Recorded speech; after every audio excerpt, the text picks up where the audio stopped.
편하게 하세요. 잘 부탁드립니다. 아, 네, 편하게 하세요. 아니, 앞에 사담 나누고 한다더니 그런 건 우리 안 하고 사담 나누는 거? 바로 시작하나요? 그냥 바로 시작. 편하게 하시고 어차피 제가 진행하니까 질문 쭉 가다가 만약에 뭐 잠깐 쉰다거나 하면은 얘기하시고. 오케이.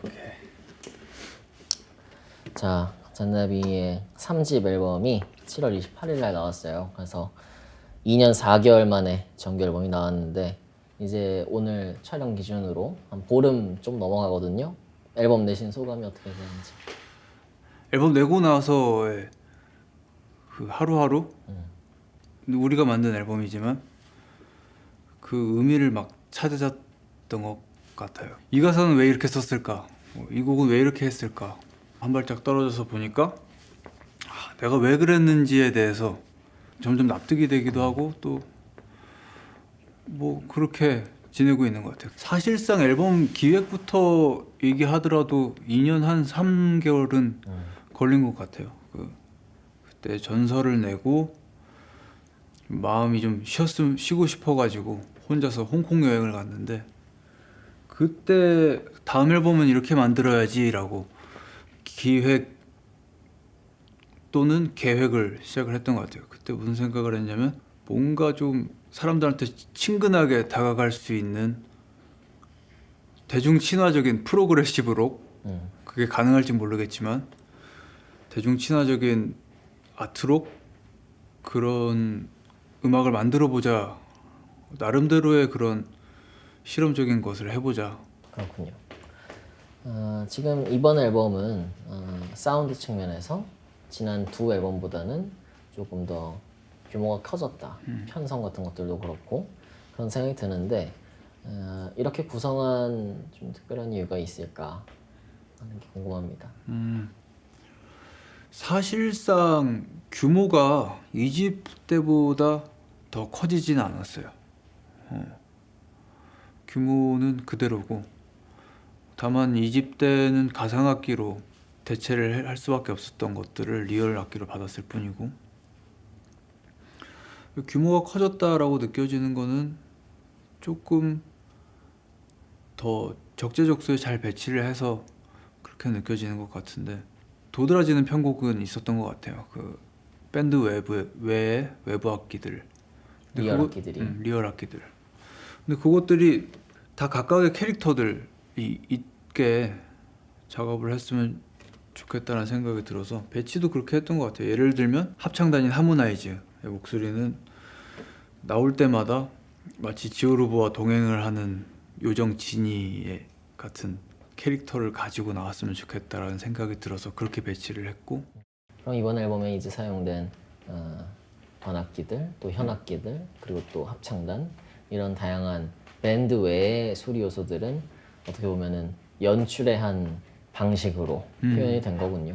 연출의 방식이었던 것 같아요. 뭔가 스케일을 규모를 크게 하자라는 생각보다는 밴드 악기만으로 표현이 불가능한 것들 그 규모를 가지고 조금 더 대중 친화적으로 다가가기 위해서는 그런 납득할 만한 쉬운 요소들이 있어야 된다라고 생각을 했어요. 어떻게 보면은 유치해질 법도 하지만 그런 것들로서 조금 대중들에게 다가갈 수 있지 않을까라는 생각을 했고 그런 고민 끝에 나온 결과물인 것 같습니다. 그 고민의 와중에서 뮤지컬스러움 그런 것들이 조금 묻어나기도 했던 것 같고 그랬던 것 같습니다.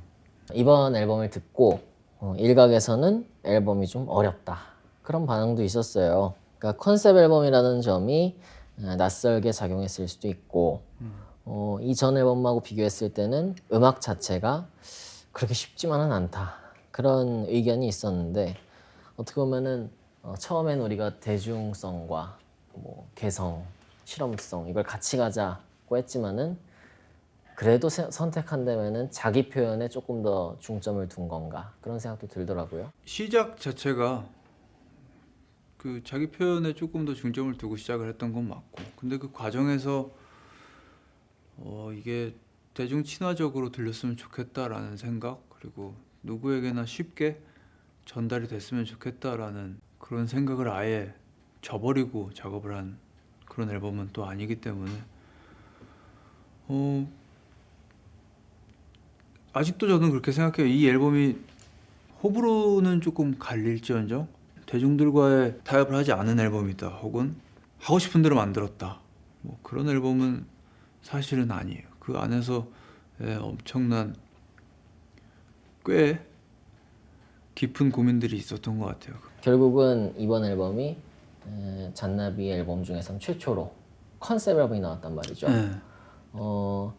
그런 생각을 했던 이유가 뭐였을까요?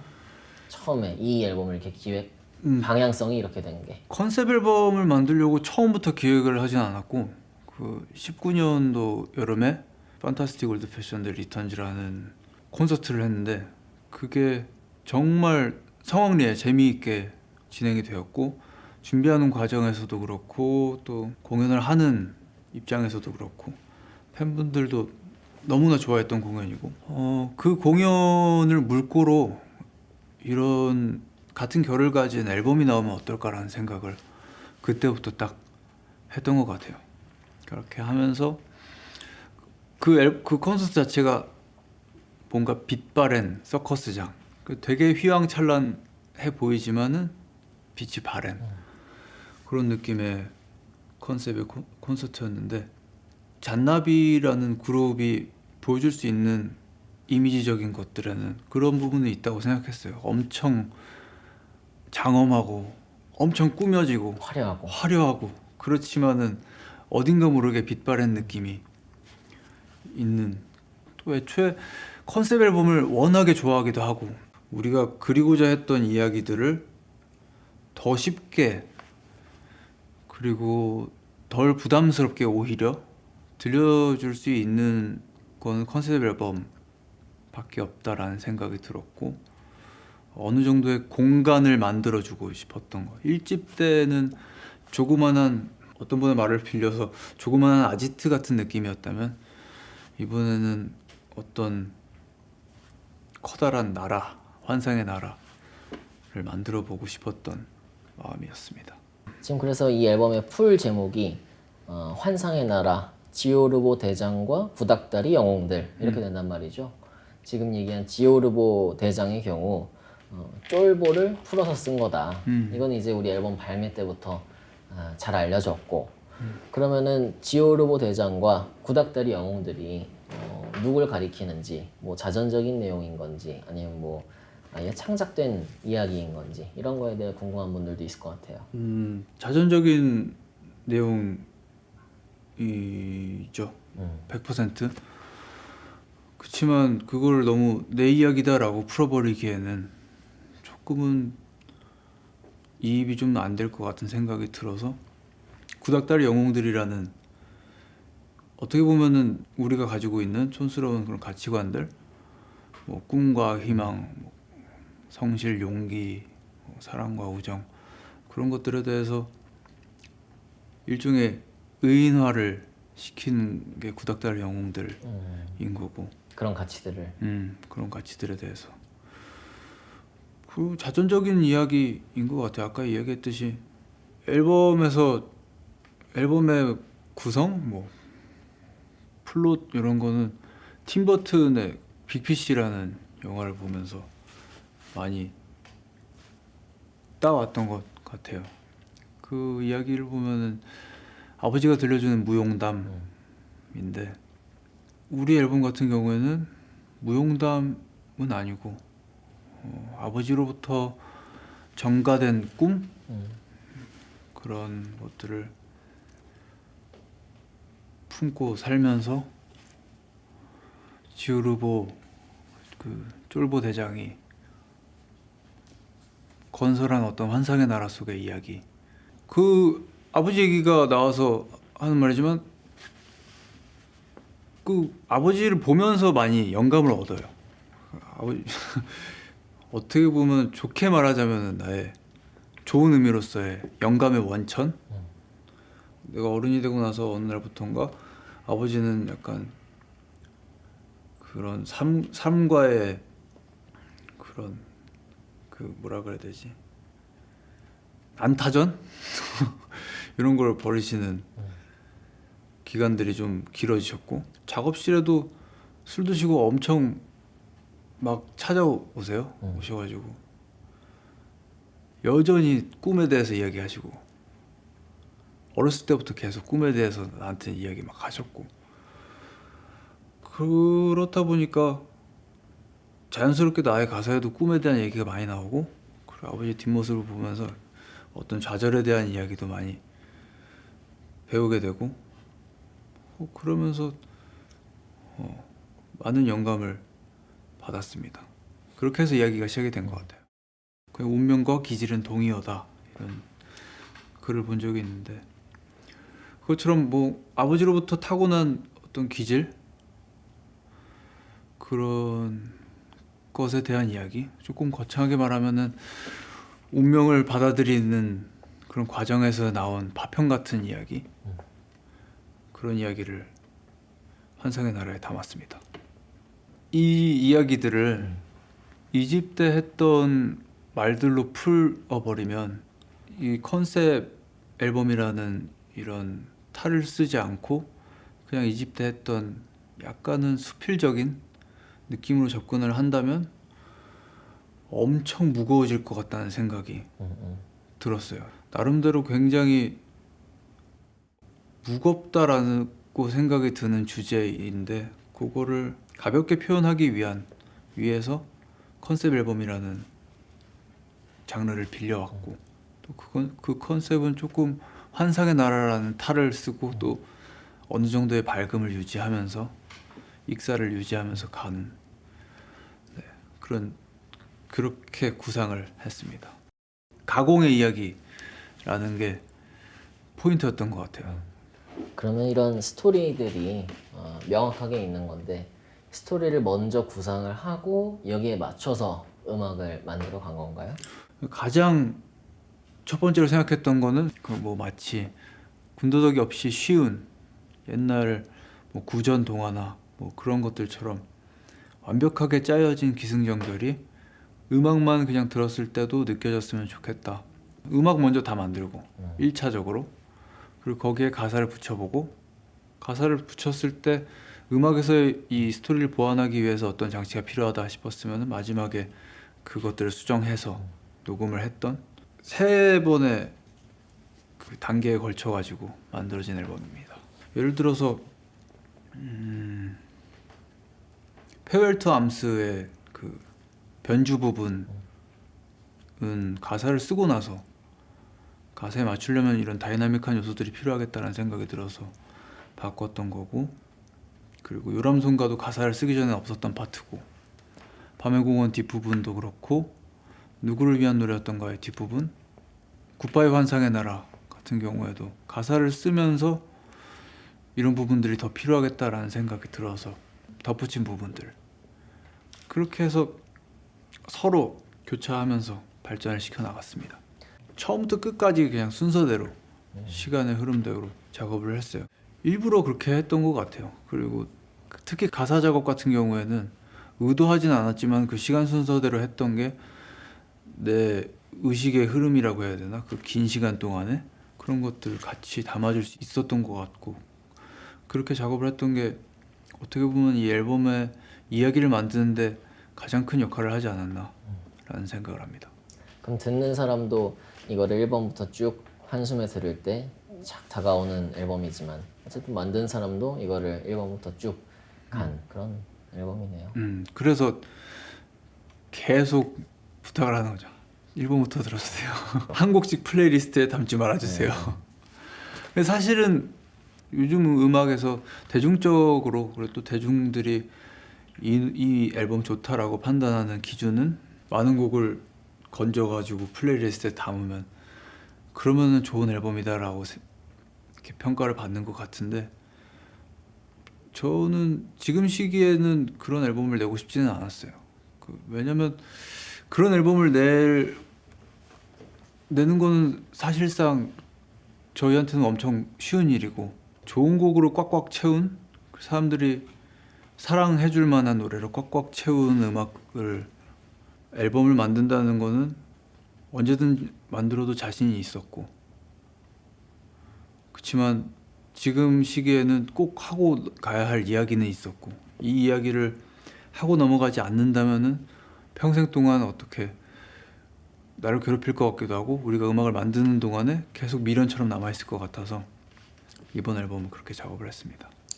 사실 이전 앨범들하고는 다르게 이번 앨범 같은 경우는 멤버들이 군입대로 이제 한 명씩 자리를 비우는 그런 상황이 됐어요. 그래서 완성되는 시점에는 이제 정훈 씨 혼자 있었는데 좀 감회가 새로웠을 것 같다는 생각이 들어요. 무슨 그 어벤져스 그 엔드게임 전이 뭐더라? 그 인피니티 워? 그거 마지막 장면 보는 기분이었어. 한 명씩 이렇게 사라지니까. 네. 그 물론 곡 작업은 도영이랑 나랑 둘이서 하는 거지만 그러면서의 빈자리는 어쩔 수 없이 크게 느끼면서 갔던 것 같아. 그래도 도영이랑 둘이서 어떻게 뭐 으쌰으쌰 해가지고 만들었고 이제 도영이 군대 가고부터는 진짜 속으로 그랬지. 아, 이거 일이 너무 재밌어지는데 이 정도로 재밌어질 필요는 없는데 그런 생각하면서 혼자서 마무리 작업을 다 할 수 있을까 그런 고민도 많았고 근데 좋게 보면은 그런 것들이 이번 앨범에서 전하고자 했던 이야기들을 더 진하게 만들어 줬던 것 같아요. 본의 아니게 혼자 남아서 마무리를 하게 됐지만은 그 과정이 결국은 이 앨범의 색깔을 좀 더 진하게 해주는데 도움이 됐다? 앨범의 색깔이라기보다는 앨범에서 내가 풀어놓고자 했던 이야기들 사실상 뒷부분의 가사들은 혼자 남았을 때 쓴 가사들이기도 하고 애초에 우리 이야기를 담기로 했었고 그래서 그런지 어떻게 보면은 이야기를 제공해줬다? 그 정도인 것 같습니다. 이번 앨범뿐만이 아니고 항상 잔나비의 음악을 같이 만들어 오고 있는 정훈, 도형 이렇게 되죠. 감히 비교하자면은 레논 맥카튼이라든가 뭐 제거 리처즈 이렇게 되는 송라이팅 파트너라고 할 수 있는데 지금 이제 도영 씨가 없으니까 정훈 씨가 생각할 때는 두 사람의 호흡이 어떻다고 생각하세요? 고등학교 때부터 계속 곡을 같이 썼고 그리고 음악도 같이 공유를 했고 그래서 뭐 거의 뭐 지금은 그냥 뭐 뇌 하나를 같이 공유하는 느낌으로 작업을 하죠. 그냥 척하면 척 같은 느낌. 서로에 대해서 너무 잘 아니까 서로가 원하는 것도 너무 잘 알고 음악을 만들면서도 다행히 서로가 원하는 게 같고 어떻게 보면 뭐 음악적으로는 천생연분 같은 느낌입니다. 그럼 정훈 씨가 생각할 때 도영 씨의 송라이터로서의 강점은 뭐가 있을까요? 카멜레온 같은 느낌이 있어요. 사실 우리 같이 음악을 배우지 못한 사람들한테는 남의 걸 얼마나 잘 듣느냐, 기존의 음악들을 얼마나 잘 듣고 그 안에서 캐치를 얼마나 잘 해내느냐가 사실 음악의 전부인데 그런 능력은 도영이가 굉장히 탁월한 것 같아요.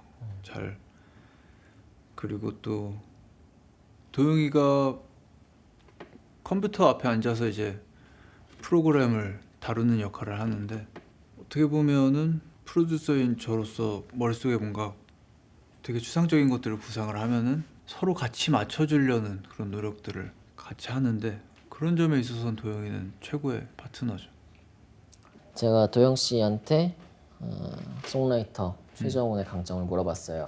군대에 있는 텔레파시로 물어봤는데 송라이터 최정훈의 강점은 좋은 곡에 대한 뚜렷한 기준이 있다. 그래서 듣기도 좋아야 하지만 그림이나 영화처럼 색채나 풍경이 그려지는 노래를 만들려고 한다. 그리고 그게 이제 프로듀싱까지 이어지는 게 강점이라고 얘기를 하면서 그래서 평소에 이제 음악뿐만이 아니고 영화나 뭐 그림이나 뭐 책이나 여러 가지를 찾아서 보고 그리고 가장 큰 강점으로는 좋은 음악을 만들려는 성실함이 있다. 근데 사실은 마지막에 한 말은 도영이한테도 나도 하고 싶은 말인데 네. 좋은 음악을 끝까지 안 나오면 끝까지 물고 늘어진 성실함 그런 거는 도영이랑 나랑 둘 다 가지고 있는 것 같아요. 그래서 그 내가 막 되게 추상적으로 널브러 놓은 구상들을 도영이하고 같이 이야기를 하면서 도영이는 어떻게 보면은 그림으로 따지면 손의 역할을 해주는 그런 성실함이 있고 또 재능도 엄청난 친구고 그 같이 만나서 음악을 하게 된 거는 정말 어떻게 뭐 정말 서로한테 천운이고 복인 것 같아요. 그 작업하면서 계속 안 될 때는 잠깐 나와서 뭐 바깥 공기 쐬면서 이야기하고 그러면서 다시 작업실로 지하로 돌아가는데 마치 둘 다 무슨 땅굴을 파러 들어가는 광부인 것처럼 이렇게 들어가거든. 근데 그런 모습들에서 서로 으쌰으쌰하면서 같이 계속 음악을 할 수 있는 것 같아요. 음악적인 이야기뿐만이 아니고 소울, 영혼을 공유하고 있는 뇌 하나를 공유하고 있는 친구입니다. 잔나비 노래를 들어오면은 자주 등장하는 키워드가 있죠. 이번 앨범뿐만 아니고 지난 앨범이라든가 그 전에도 그렇고 꿈, 뭐 별, 무지개 이런 것들이 자주 등장하게 되는데 작사를 하는 정원 씨에게 이런 것들의 의미는 무엇일까요? 계속해서 그 닿지 못할 이상향에 대한 이야기들을 3집까지는 계속해서 썼던 것 같아요. 그래서 3집의 제목을 환상의 나라라고 지었던 것 같고 많은 사람들이 내 노래를 들으면서 내 가사를 들으면서 뜬구름 잡는 소리 좀 그만 좀 했으면 좋겠다 이런 이야기들을 남기곤 했는데 그거에 대한 나의 항변으로서 3집은 완성이 되었고 환상의 나라라는 키워드를 제시해준 그런 단어들인 것 같아요. 그럼 그 환상의 나라라는 게 뭘까요? 결국은 지극히 현실적인 그래서 그런 나라인 것 같아요. 지극히 현실적인 환상이라는 것이 오직 환상으로만 성립할 수 있는 그런 곳이 환상의 나라라는 이야기를 이 앨범을 통해서 하고 싶었습니다. 그리고 끝없이 다가가고 싶은 이상향. 그렇죠. 작사가 최정원에 대해서 우리 도영 씨가 이런 얘기를 했어요. 정원 씨가 라이브 하다가 잘 우는 편이잖아요. 가끔 라이브 하다가 눈물 흘리는 거 보면은 만들 때 얼마나 그 감정 또 진심이 들어가는지 알 수 있는 것 같다. 그리고 가사를 한편의 시처럼 생각하고 평소에 작은 것들이라도 꼭 적어놓는 그런 성실함 그리고 또 책 한 권씩 꼭 들고 다니면서 읽고 노트도 챙겨 다니고 그런 거에 대해서 굉장히 높게 평가를 했고 특히 이번 앨범에서는 자신의 깊은 내면으로 들어가는 용기에 대해서 특별하게 한 번 더 언급을 했어요. 걔가 그런 말을 할 줄도 알았네. 내면으로 들어가는 용기. 네. 근데 그 뭐 다 같은 나도 도영이에 대해서 그렇게 생각하고 도영이가 같이 곡을 쓰니까 고마울 따름입니다. 네, 그렇게 됐고 이번 앨범을 들어보면은 1, 2집과 연결되는 부분이 많다. 노랫말에서 특히 그런 부분들이 있는데 이번 앨범을 듣고 앞선 앨범들을 들어보면은 또 새롭게 들리는 부분들도 있을 것 같아요. 만들다 보니까 저도 만들면서 느꼈던 거는 이 앨범을 듣고 이 앨범이 익숙해질 때쯤 1, 2집을 들으면 또 다르게 들리겠구나. 어떻게 보면 그런 앨범을 만들었구나 라는 생각이 들기도 하더라고요. 의도하진 않았는데 그래서인지 뭔가 1, 2, 3집이 1, 2, 3부작이라는 느낌이 조금 들기도 했고 그리고 또 1집, 2집 그리고 그 외에 뭐 싱글이나 이런 거에서 내가 스스로에게 아니면은 음악으로서 제시를 했던 질문들에 대한 대답을 어느 정도 이번 앨범에서 마련해두지 않았나? 라는 생각을 요 며칠 내 앨범을 들으면서 하게 됐어요. 근데 그래서 그런지 되게 시원하고 허심탄회하게 속 얘기한 기분이 들고 그런 기분을 계속 발매 이후에 느끼면서 살고 있습니다. 오늘 얘기를 쭉 들어보니까 이번 3집 앨범은 어떻게 보면 성장과 도약의 앨범 그리고 성장통의 결과물 그렇게 볼 수도 있을 것 같은데 어떻게 생각하세요? 이 집을 낼 때는 이 집이 성장통의 결과물이라고 나는 생각을 했었는데 3집을 내고 나니까 3집도 그런 것 같고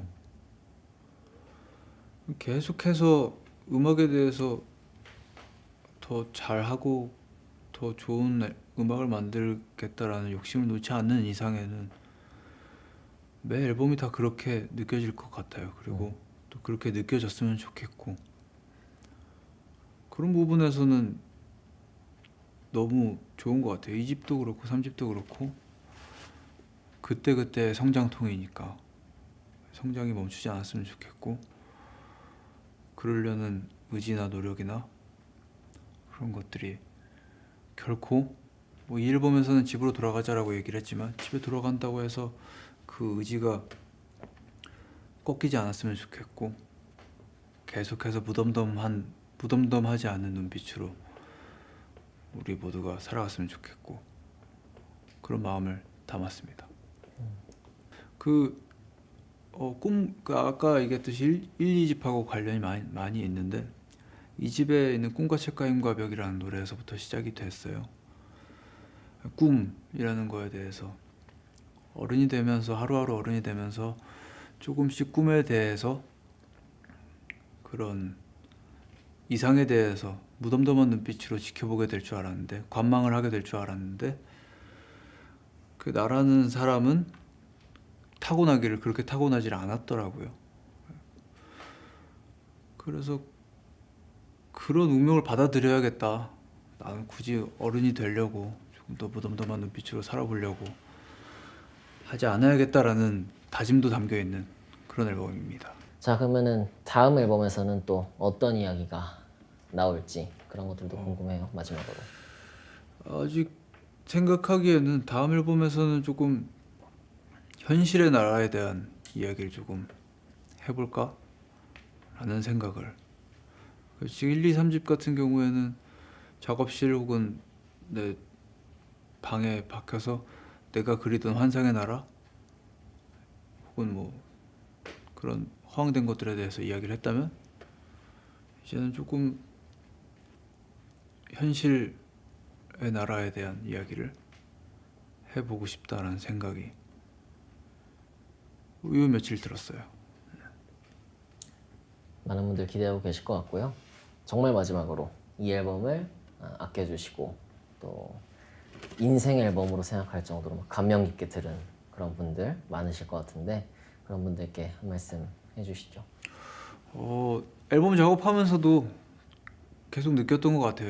우리가 이렇게 작업하는 앨범을 기다려주는 사람들이 있구나. 그리고 생각보다 꽤 많구나.